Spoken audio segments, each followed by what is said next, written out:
All right, good afternoon. Today's speaker is Peter Thiel. Peter was the founder of PayPal and Palantir and Founders Fund and has invested in most of the tech companies in Silicon Valley. And he's going to talk about strategy and competition. Thank you for coming, Peter. Awesome. Thanks. Sam, thanks for inviting me. Thanks for having me. I sort of have a single idée fixe that I'm completely obsessed with on the business side, which is that if you're starting a company, if you're the founder, entrepreneur starting a company, you always want to aim for monopoly, and you want to always avoid competition. And so, hence, competition is for losers. Something we'll be talking about today.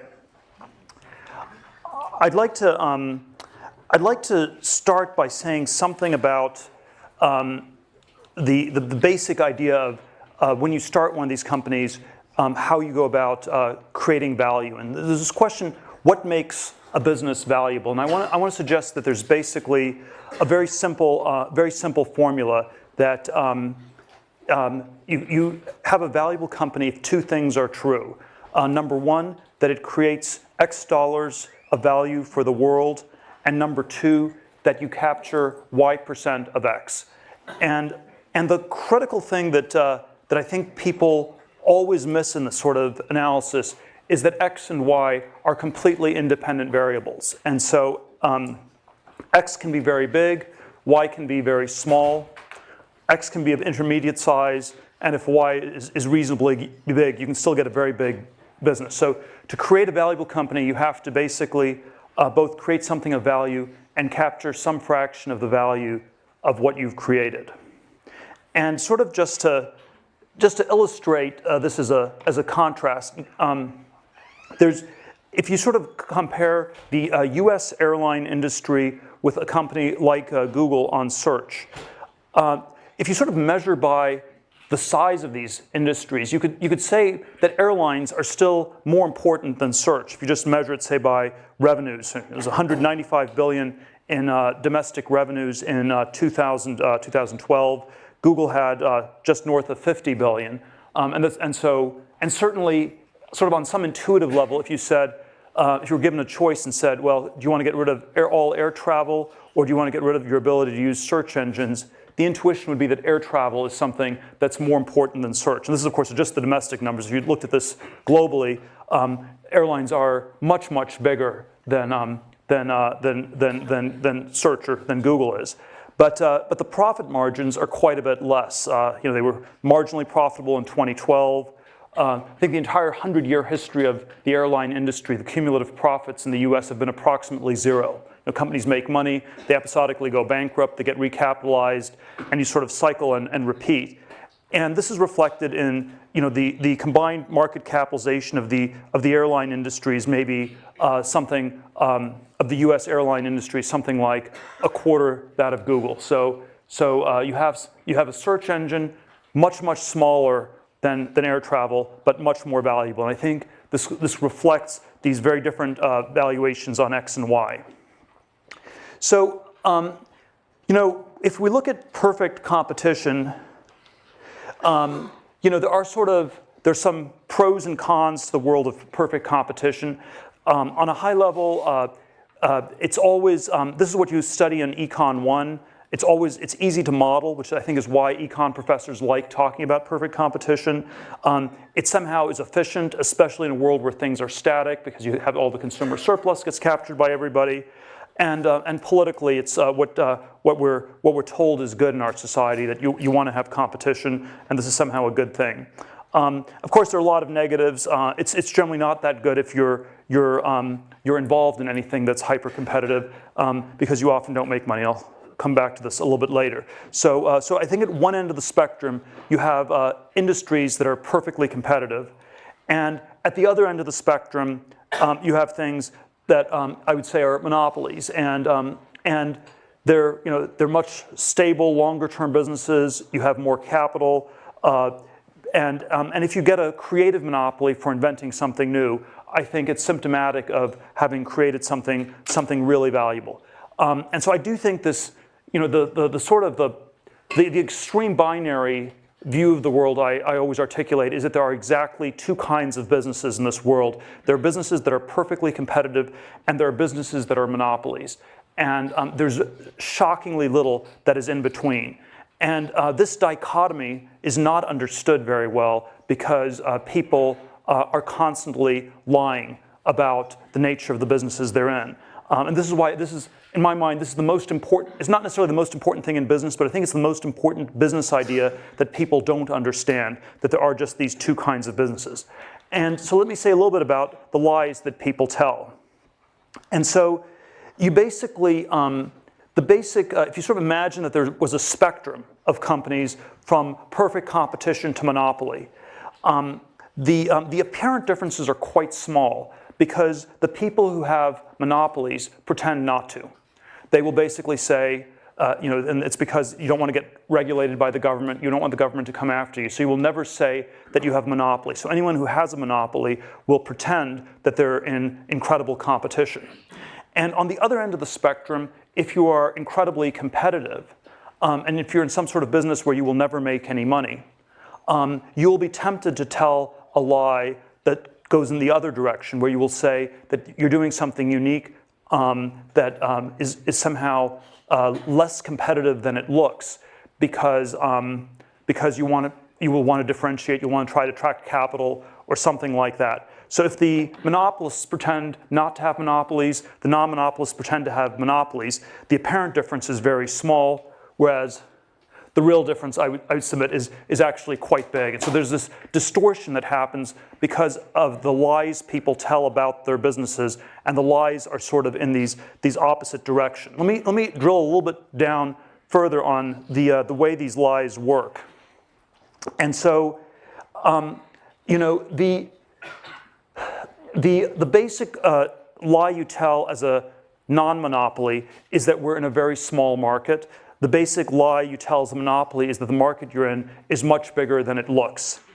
And so typically, if you want to think of this in sort of set theoretic terms, you could say that a monopoly tells a lie where you describe your business as the union of these vastly different markets, and the non-monopolist describes it as the intersection.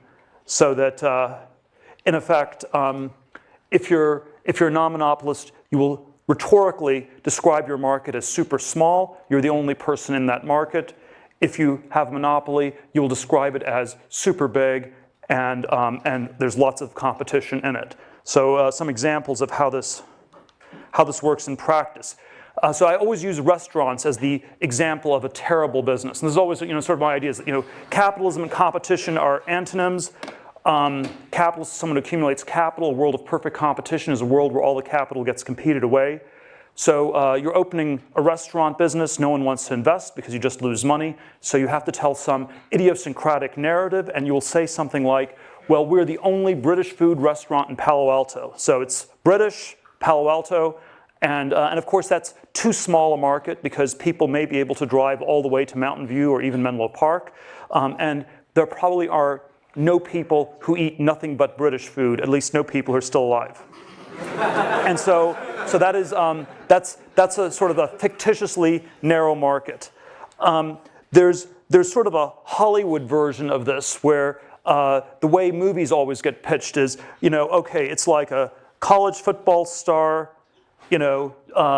joins an elite group of hackers to catch the shark that killed his friend. And so now that is a movie that has not yet been made. But the question is that the right category, or is the correct category it's just another movie? In which case, there are lots of those. It's super competitive, incredibly hard to make money. No one ever makes money in Hollywood doing movies. It's really, really hard. And so you always have this question about, does the intersection, is it real? Does it make sense? Does it have value that one should ask? And of course, there are startup versions of this where the sort of the really bad versions, you just take a whole series of buzzwords, sharing mobile, social apps, you combine them, and you have some kind of narrative, and whether or not that's a real business or not it's generally a bad sign. So it's almost this pattern recognition when you have this rhetoric of the sort of intersections, it generally does not work. The something of somewhere is really mostly just the nothing of nowhere. And it's like the Stanford of North Dakota. One of a kind, but it's not Stanford.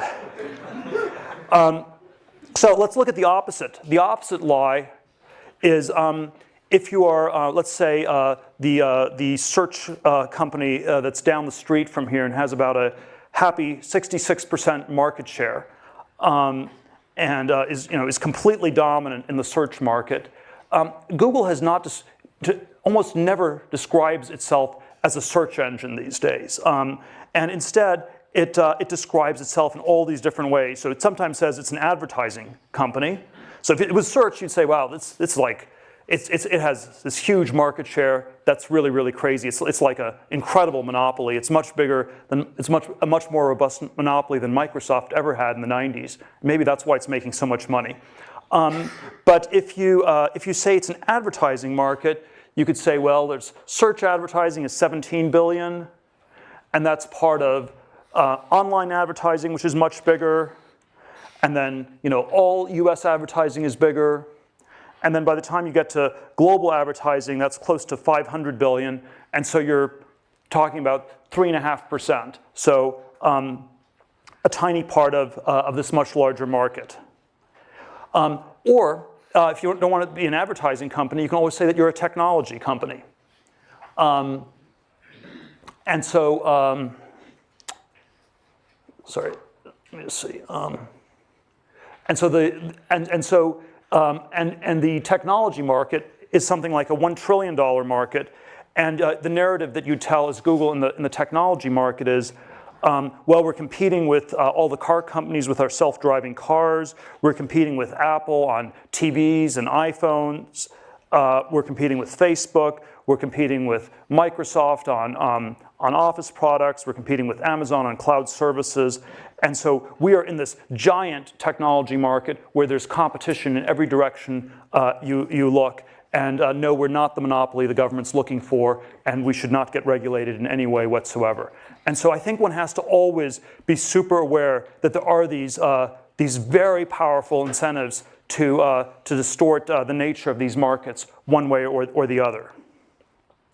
So the evidence of narrow markets in the tech industry is if you basically just if you look at sort of some of the big tech companies, Apple, Google, Microsoft, Amazon, they've just been building up cash for year after year, and you have these incredibly high profit margins.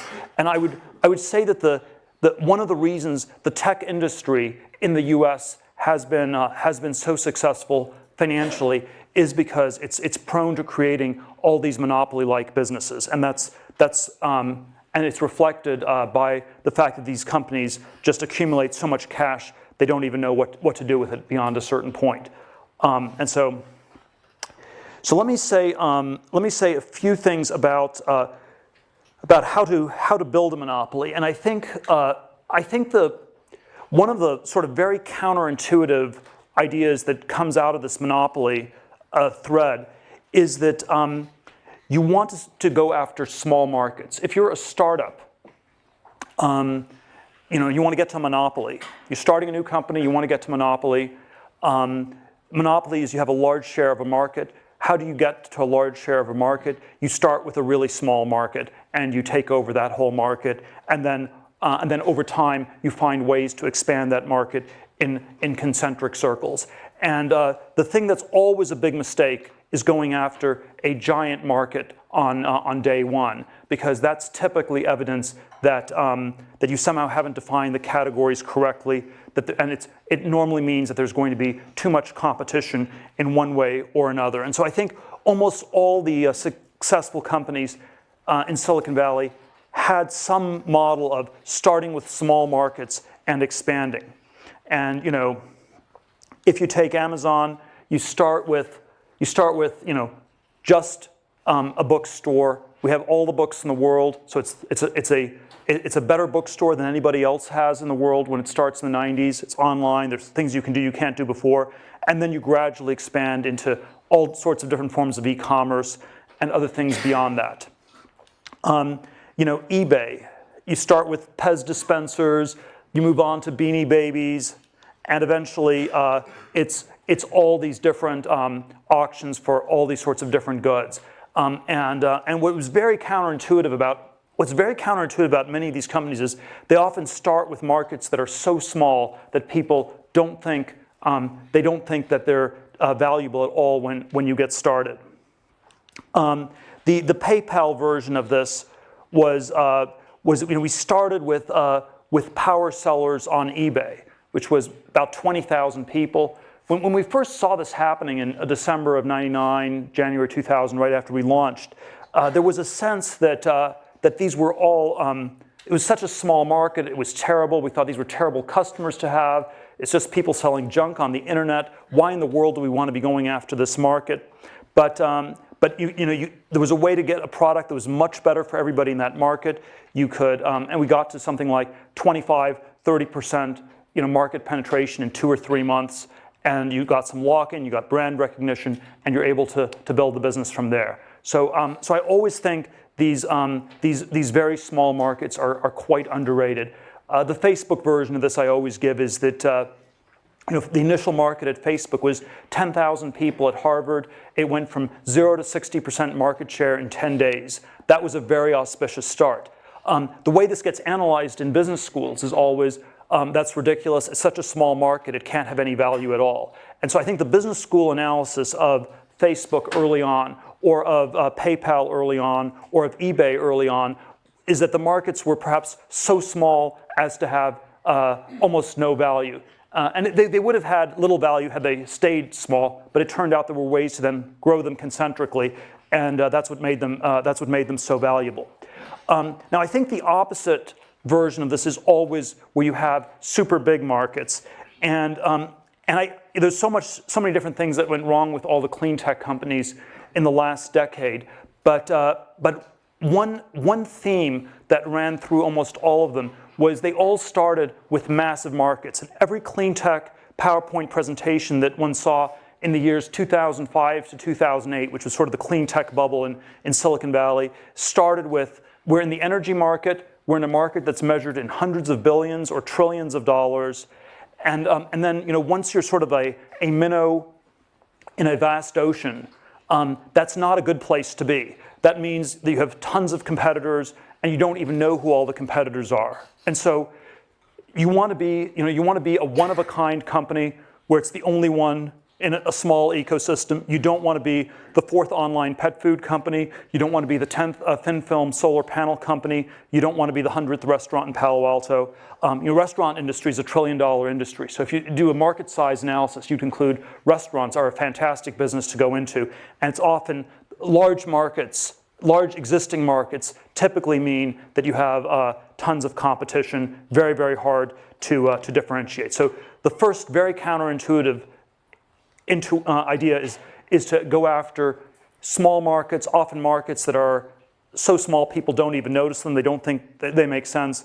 That's where you get a foothold, and then if those markets are able to expand, you can scale into a big monopoly business. A second there's sort of several different characteristics of these monopoly businesses that I like to focus on, and there's probably no sort of single formula to it. And I always think that in technology, there's always a sense that the history of technology is such that every moment happens only once. And so the next Mark Zuckerberg won't build a social network. The next Larry Page won't be building a search engine. The next Bill Gates won't be building an operating system. And if you're copying these people, you're not learning from them. But there is always these very unique businesses that are doing something that's not been done before end up having the potential to be a monopoly. If you're the opening line in Anna Karenina's that all happy families are alike, all unhappy families are unhappy in their own special way. And the opposite is true in business, where I think all happy companies are different because they're doing something very unique. all unhappy companies are alike because they fail to escape the essential sameness that is competition. And so one sort of characteristic of a monopoly technology company is some sort of proprietary technology. My sort of crazy, somewhat arbitrary rule of thumb is you want to have a technology that's an order of magnitude better than the next best thing. So Amazon had over 10 times as many books. I mean, it's maybe not that high tech, but you figure out a way to sell 10 times as many books in an efficient online way. You know, PayPal, the alternative for PayPal was using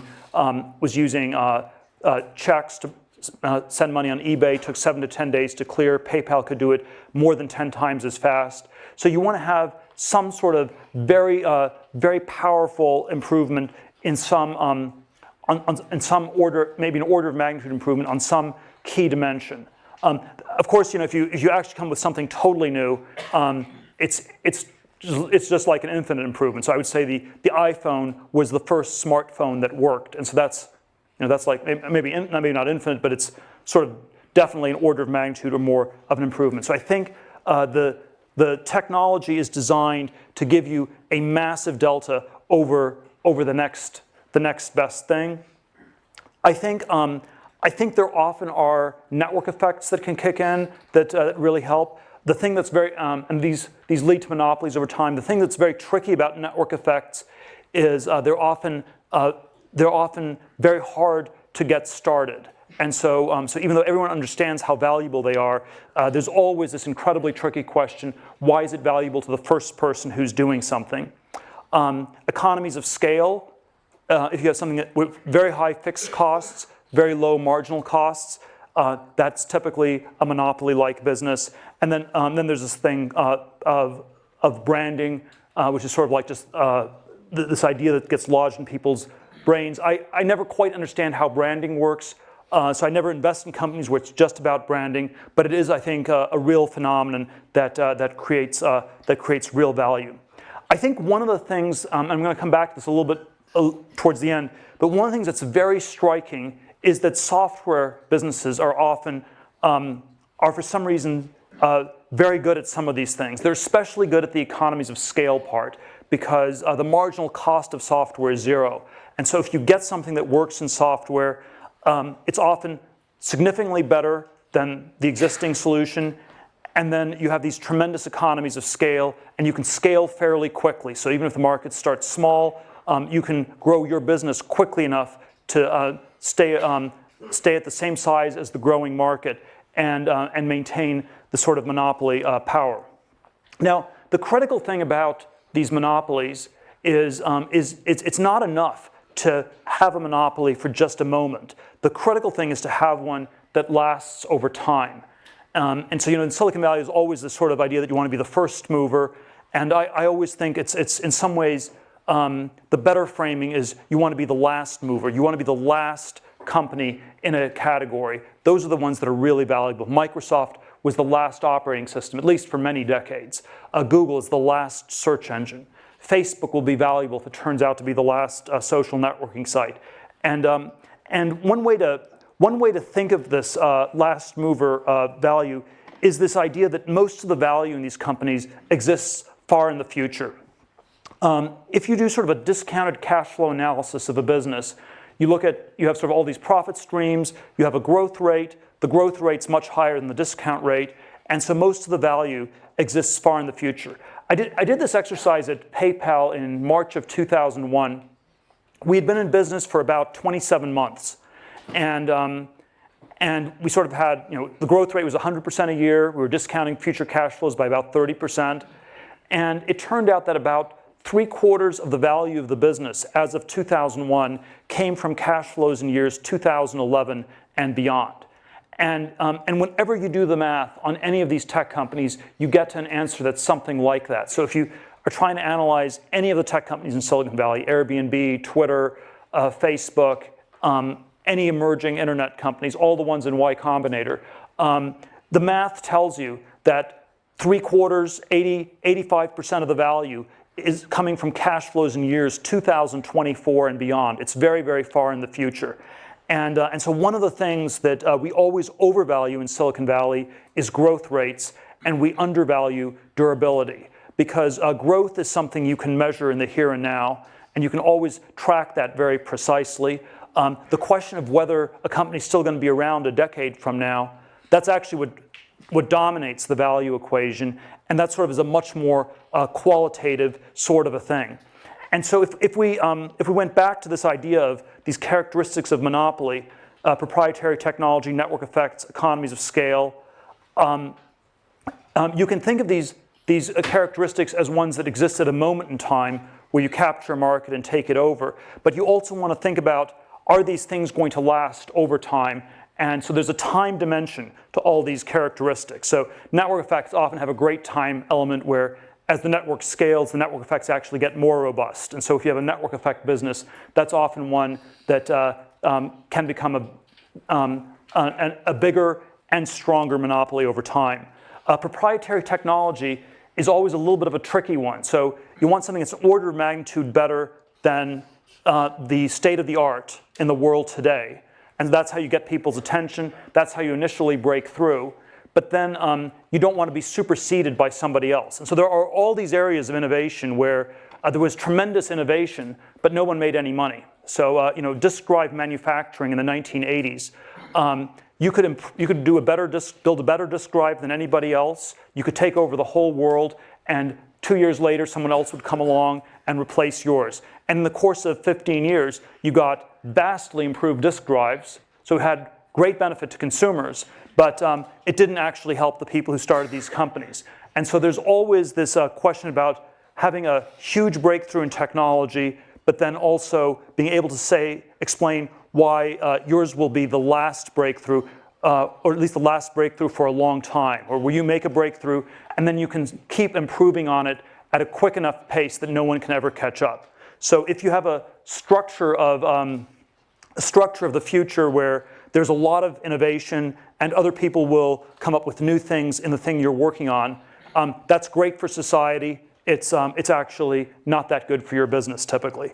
And then economies of scale, we already talked about. So I think this last mover thing is very critical. I'm always tempted, I don't want to overdo the chess analogies, but the first mover in chess is someone who plays white. White is about a 1/3 of a pawn advantage, so there's a small advantage to going first. You want to be the last mover who wins the game, and so there's always the Capablanca world champion, chess champion Capablanca line. You must begin by studying the end game, and I do think that's well, I wouldn't say that's the only thing you should study. I think this sort of perspective of asking these questions, why will this still be the leading company 10, 15, 20 years from now, is a really critical one to try to think through. Let me sort of I want to sort of go in two slightly other directions with this monopoly versus competition idea, and I think I think this is the central idea in my mind for business, for starting business, for thinking about them, and there are some very interesting perspectives I think it gives on the whole history of innovation in technology and science, because we've lived through 250, 300 years of incredible technological progress in many different domains, steam engine to railways to telephones, refrigeration, household appliances, the computer revolution, aviation, all sorts of different areas of technological innovation. And then there's sort of analogous thing that one can say about science, where we've lived through centuries of enormous amounts of innovation in science as well. And the thing that I think people always miss when they think about these things is that because X and Y are independent variables, some of these things can be extremely valuable innovations, but the people who invent them, who come up with them, do not get rewarded for this. And certainly, if you go back to you need to create X dollars in value, you capture Y% of X. I would suggest that the history of science has generally been one where Y is 0% across the board. The scientists never make any money. They're always deluded into thinking that they live in a just universe that will reward them for their work and for their inventions. And this is probably the fundamental delusion that scientists tend to suffer from. in our society. And even in technology, there are sort of many different areas of technology where there were great innovations that created tremendous value for society, but people did not actually capture that much of the value. And so I think there is this sort of whole history of science and technology that can be told from the perspective of how much value was actually captured. And certainly there are entire sectors where people didn't capture anything. So you're the smartest physicist of the 20th century. You come up with special relativity. You come up with general relativity. You don't get to be a billionaire. You don't even get to be a millionaire. It just somehow doesn't work that way. The railroads, incredibly valuable. Most of them just went bankrupt because it was too much competition. Wright brothers, you fly the first plane, you don't make any money. And so I think there is sort of a structure to these industries that's very important. And I think the thing that's actually rare are the success cases. So it's actually, when you really think about the history in this 250-year sweep, it's unusual. Y is almost always 0%. It's always 0 in science. It's almost always in technology. And so it's very rare where people made money. You know, the late 18th, early 19th century, the first industrial revolution was the textile mills. You had the steam engine, you sort of automated things, and you had these relentless improvements that people improved efficiency of textile factories, of manufacturing generally, at a clip of 5 to 7% every year, year after year, decade after decade. You had 60, 70 years of tremendous improvement from 1780 to 1850. But even in 1850, most of the wealth in Britain was still held by the landed aristocracy. The workers didn't make that much. The capitalists didn't make that much either. It was all competed away. There were hundreds of people running textile factories. It was an industry that just the structure of the competition prevented people from making any money. And so I think in my mind, there probably are only two broad categories in the entire history of the last 250 years where people have actually come up with new things and made money doing so. One is these sort of vertically integrated complex monopolies, which people did build in the second industrial revolution at the end of the 19th and start of the 20th century. And so this was like Ford. It was the vertically integrated oil companies like Standard Oil. And what these vertically integrated monopolies typically required was this very complex coordination. You got a lot of pieces to fit together in just the right way. When you assembled it, you had a tremendous advantage. This is actually done surprisingly little today. And so I think this is sort of a business form that, when people can pull it off, is very valuable. It's typically fairly capital intensive. We live sort of in a culture where it's very hard to get people to buy into anything that's super complicated and takes very long to build. But when I sort of think about my colleague Elon Musk from PayPal's success with Tesla and SpaceX, I think the key to these companies was the complex, vertically integrated monopoly structure they had. So if you sort of look at Tesla or SpaceX, if you ask, was there sort of a single breakthrough? I mean, they certainly innovated on a lot of dimensions. I don't think there was a single 10x breakthrough in battery storage or, maybe working on some things on rocketry, but there was no sort of single massive breakthrough. But what was really impressive was integrating all these pieces together and doing it in a way that was more vertically integrated than most of their competitors. So Tesla, you also integrated the car distributors so they wouldn't steal all the money, as has happened with the rest of the car industry in the US. Or SpaceX, you basically pulled in all the subcontractors, where most of the large aerospace companies have single source subcontractors that are able to sort of charge monopoly profits and make it very hard for the integrated aerospace companies to make money. And so vertical integration, I think, is sort of a very underexplored modality of technological progress that people would do well to look at more. And then I think there is something about software itself that's very, very powerful.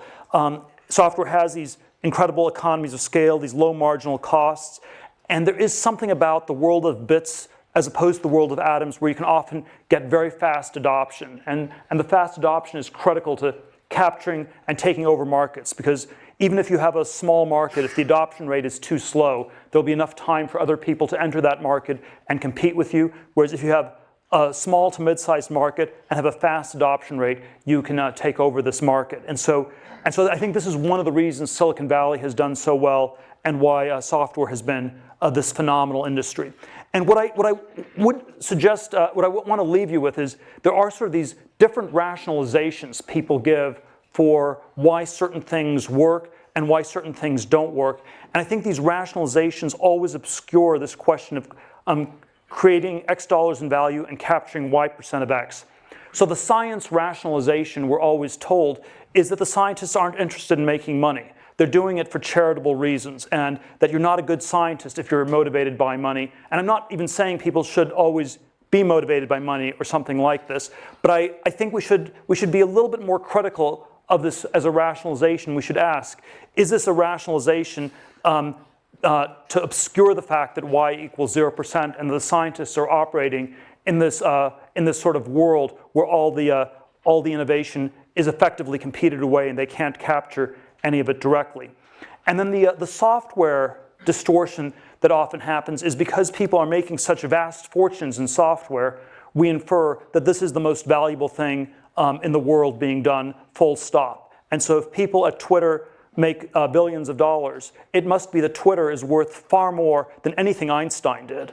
And what that sort of rationalization tends to obscure is, again, that X and Y are independent variables, and there are these businesses where you capture a lot of X, and there are others where you don't. And so I do think the history of innovation has been this history where the microeconomics, the structure of these industries has mattered a tremendous amount. And when and there is sort of this story where some people have made vast fortunes because they were in industries with the right structure, and other people made nothing at all because they were in these sort of very competitive things. And we shouldn't just rationalize that away. I think it's worth understanding this better. And then finally, let me come back to this sort of overarching theme for this talk, this competition is for losers idea, which is always this provocative way to title things, because we always think of the losers as the people who are not good at competing. We think of the losers as the people who are slow on the track team in high school, or who do a little bit less well on the standardized tests and don't get into the right schools. And so we always think of losers as people who can't compete. And I want us to really rethink and revalue this and consider whether it's possible that competition itself is off, that we're sort of, it's not just the case that we don't understand this monopoly competition dichotomy intellectually. So I've sort of been talking about why you wouldn't understand it intellectually, because people lie about it, it's distorted. We have all these, the history of innovation rationalizes what's happened in all these very, very strange ways. But I think it's more than just an intellectual blind spot. I think it's also a psychological blind spot where we find ourselves very, very attracted to competition in one form or another. We find it reassuring if other people do things. The word ape already in the time of Shakespeare meant both primate and imitate. And there is something about human nature that's deeply mimetic, imitative, ape-like, sheep-like, lemming-like, herd-like. And it's this very, very problematic thing that we need to always think through and try to overcome. And there is always this question about competition as a form of validation, where we go for things that lots of other people are going for.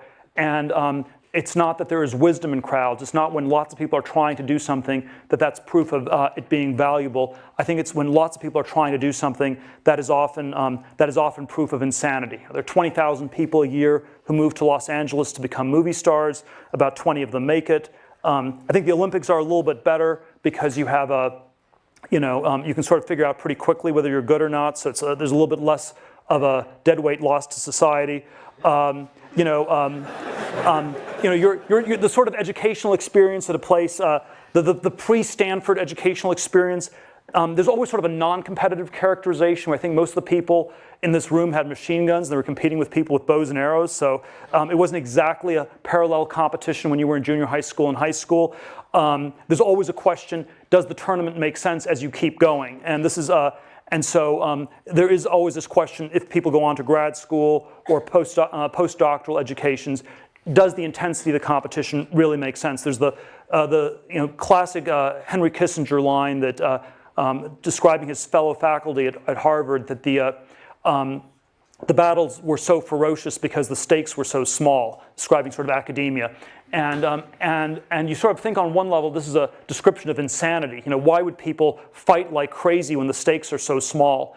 But it's also, I think, simply a function of the logic of the situation. When it's really hard to differentiate yourself from other people, when the objective differences really are small, then you have to compete ferociously to maintain a difference of one sort or another that's often more imaginary than real. There's always sort of the personal version of this that I tell, where I was sort of hyper tracked. My 8th grade junior high school yearbook, one of my friends wrote in, I know you'll get into Stanford in 4 years as a sophomore. I sort of went to Stanford 4 years later, at the end of high school. Went to Stanford Law School. Ended up at a big law firm in New York, where from the outside everybody wanted to get in, on the inside everybody wanted to leave.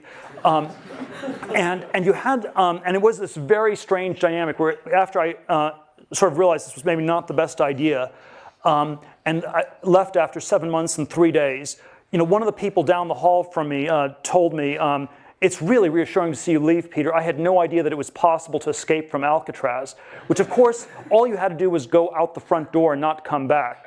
But so much of people's identities got wrapped up in winning these competitions that they somehow lost sight of what was important, what was valuable.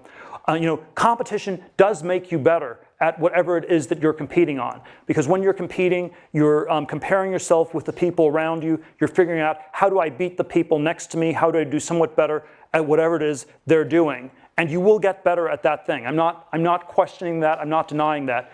But it often comes at this tremendous price that you stop asking some bigger questions about what's truly important and truly valuable. And so I would say that don't always go through the tiny little door that everyone's trying to rush through. Maybe go around the corner and go through the vast gate that no one's taking. Thank you very much. I guess we have time for, do you want to take a few questions? Or? Sorry? Oh, yeah. People want to I'll take a few questions. We have a few minutes' time. Yeah, go ahead. As you mentioned earlier, often monopolies and perfect competition often look similar because of the narratives people tell or the narratives we tell ourselves. Do you have any ways to easily determine the difference when you're looking at an idea or evaluating your own idea? Well, I'd say the question I always try to focus on is, what is the actual market? So not what's the narrative of the market, because you can always tell a fictional story about a market that's much bigger or much smaller, but what is the real objective market? So it's always, you always try to figure it out, and you realize people have incentives to powerfully distort these things. Yeah? So which of the aspects of monopolies that you mentioned would you say that software companies like Google excel at? Well, they have network effects with the ad network. They had proprietary technology that gave them the initial lead because they had the PageRank algorithm, which was sort of an order of magnitude better than any other search engine. You have economies of scale because of the need to store all these different sites, and at this point you have brands. So Google has all four. Maybe the proprietary technology is somewhat weaker at this point, but definitely it had all four, and maybe 3.5 out of 4 now. Yeah. How does this apply to Palantir? And second, what's with like? The second is what? What's with the iPhone headphone? Oh, there's sort of a set of companies that are doing different copycat payment systems on mobile phones. There's Square, there's PayPal. They just have sort of different shapes. That's how they differentiate themselves. One is a triangle, one is a square, and so maybe at some point the apes will run out of shapes or something like that. But I think Palantir, we started with focus on the intelligence community, which is small submarket. You had a proprietary technology that used a very, very different approach, where it was focused on the human computer synthesis rather than the substitution, which I think is the dominant paradigm. So there's a whole set of things I would say on the market approach and the proprietary technology. Yes. We have design thinking methodology and lean startup thinking, which is used to mitigate risk by not creating things that people don't want. But how do young innovators have inspiration to create complex systems that last through time? Can you repeat the question? Yeah, so the question is, what I think about lean startups, iterative thinking where you get feedback from people versus complexity that may not work. So I am personally quite skeptical of all the lean startup methodology. I think the really great companies did something that was sort of somewhat more of a quantum improvement that really differentiated them from everybody else. They typically did not do massive, customer surveys. The people who ran these companies, sometimes not always, suffered from mild forms of Asperger's, so they were not actually that influenced, not that easily deterred by what other people thought or told them to do. So I do think we're way too focused on iteration as a modality and not enough on trying to have a virtual ESP link with the public and figuring it out ourselves. I would say that, let me see, I would say that I'm not quite, the risk question I think is always a very tricky one because there are, it's often the case that you don't have enough time to really mitigate risk. If you're going to take enough time to figure out what people want, you often will have missed the boat by then.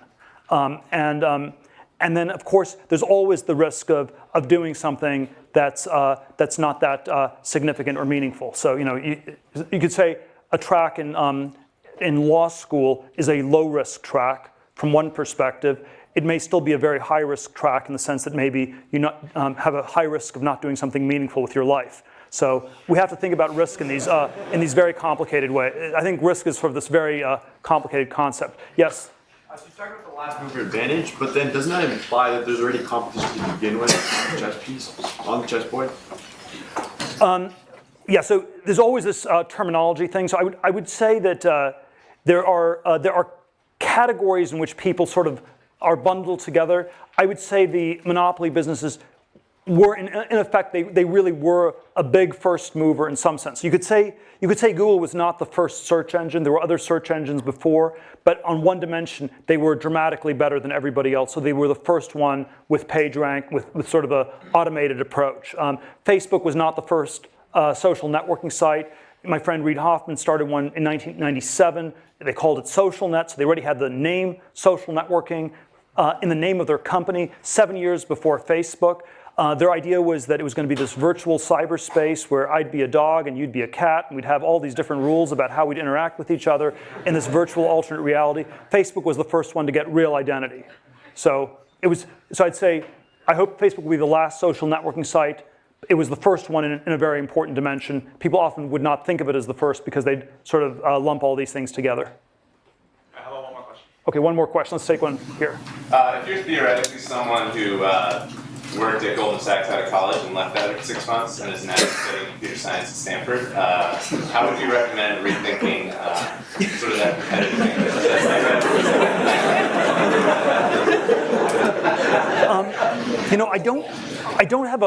I don't have a great. I'm not great at the psychotherapy stuff, so I don't quite know how to solve this.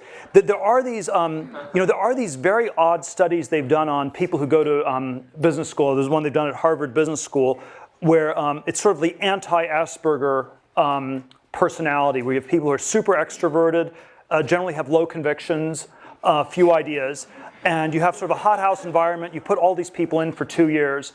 And at the end of it, they systematically end up, the largest cohort systematically ends up doing the wrong thing. They try to catch the last wave.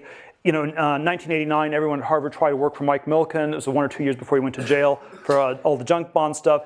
They were never interested in Silicon Valley or tech except for 99, 2000 when they timed the dot-com bubble peaking perfectly. They did, and then 05 to 07 was housing, private equity, stuff like this. So I do think this tendency for us to see competition as validation is very deep. I don't think there's any sort of easy psychological formula to avoid it. So I don't quite know how to what sort of therapy to recommend. But my first my first starting point, which is only like it's maybe 10% of the way, is to never underestimate how big a problem it is. We always think this is something that afflicts other people. So it's easy for me to point to people in business schools or people at Harvard or people on Wall Street. I think it actually does afflict all of us to a very profound degree. We always think of advertising as things that work on other people. Who are all these stupid people who fall for all those ads on TV? They obviously work to some extent, and they work to a disturbing extent on all of us, and it's something we all should work to overcome. Thank you very much.